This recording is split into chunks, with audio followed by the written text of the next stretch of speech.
تو تم لوگ خدا کی طرف بھاگ چلو، میں اس کی طرف سے تم کو صریح رستہ بتانے والا ہوں، اور خدا کے ساتھ کسی اور کو معبود نہ بناؤ، میں اس کی طرف سے تم کو صریح رستہ بتانے والا ہوں۔ اسی طرح ان سے پہلے لوگوں کے پاس جو پیغمبر آتا وہ اس کو جادوگر یا دیوانہ کہتے۔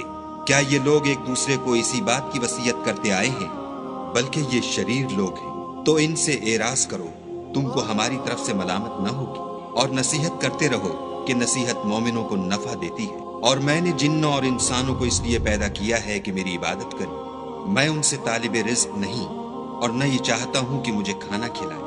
خدا ہی تو رزق دینے والا، زوراور اور مضبوط ہے۔